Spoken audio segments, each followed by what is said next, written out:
আসসালামু আলাইকুম ওয়া রাহমাতুল্লাহি ওয়া বারাকাতুহু। সুপ্রিয় দর্শক শ্রোতা, আবারও আপনাদের সম্মুখে আজকে একটি খুবই গুরুত্বপূর্ণ বিষয় নিয়ে আলোচনা করব। বিষয়টি হচ্ছে সূরা বাকারার শেষের ২ আয়াতের মাধ্যমে আল্লাহ সুবহানাহু ওয়া তাআলা আমাদের নিরাপত্তা দিয়ে থাকেন, এই সম্পর্কে আলোচনা করব ইনশাআল্লাহ।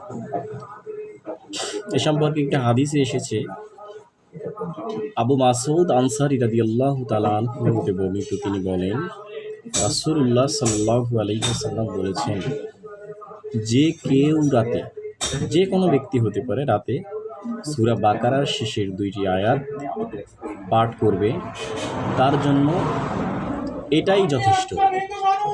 অর্থাৎ উক্ত ব্যক্তি সারা রাত বিপদমুক্ত থাকবে। সুবহানাল্লাহি ওয়া বিহামদিহি সুবহানাল্লাহ।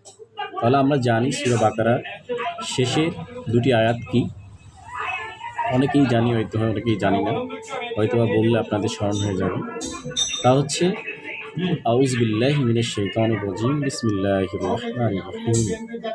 আমানার রাসূলু বিমা উনজিলা ইলাইহি মির রাব্বিহি ওয়াল মুমিনুন কুল্লুন আমানা বিল্লাহি ওয়া মালাইকাতিহি ওয়া কুতুবিহি ওয়া রাসূলিহি লা নুফাররিকু বাইনা আহাদিন মির রাসূলিহি ওয়া ক্বালু সামি'না ওয়া আতা'না গুফরানাকা রাব্বানা ওয়া ইলাইকাল মাসীর।